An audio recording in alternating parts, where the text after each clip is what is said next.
dish on one side, the question is, will I cut off part of the dish like that or show all of the dish?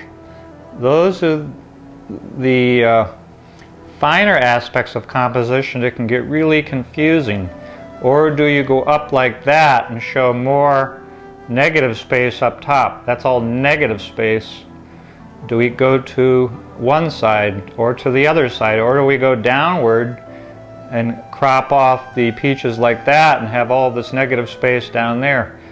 So you can look at real basic ideas with the viewfinder and actually move elements around.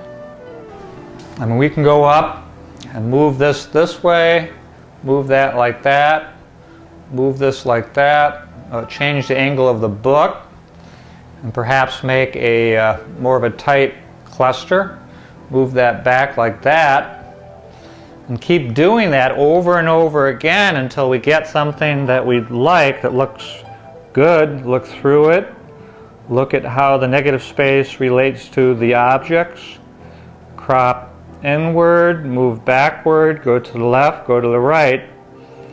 But after a while, this can get very tiring. There must be a way that we can somehow scientifically distill this down to the basic elements and figure out where to put one element in relationship to another. Let's think about this.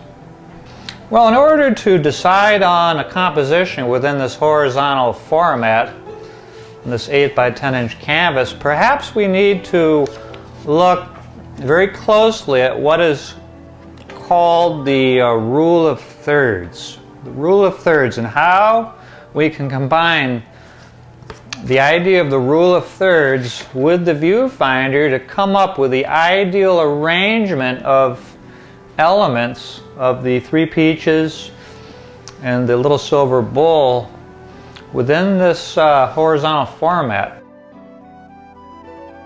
We're looking at the rule of thirds chart, and in essence it is really simple. I know it looks really complex with all of these numbers and all of these red lines, but all it means is that we're taking the composition and we're thinking of it in terms of dividing the canvas, or our picture plane if we want to use that fancy design terminology, into thirds going across on a horizontal and into thirds going down on a vertical.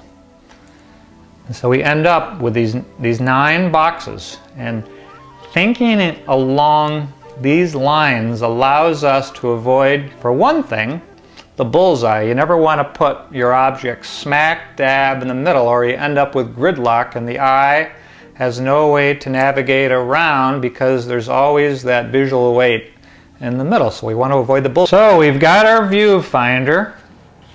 Then we have a basic understanding of what the rule of thirds means. Now here I've got a chart with the rule of thirds lines placed on top. This chart's all about the idea of hierarchy. And I did mention hierarchy and focal point. Now this box, number 1, is the largest shape, so that is the focal point. Our eye goes to that visually dominant and weighted element first as the center of interest, or the focal point. So we can look through the viewfinder and think about how that main focal point will be seen through the viewfinder. And then as we move downward, we have number 2, number 3, and number 4. And our objective with these elements is to create some sort of movement through from one element to the next, to the next, to the next. Now this is the hierarchical arrangement of the elements. Our eye goes from the first to the second to the third to the fourth.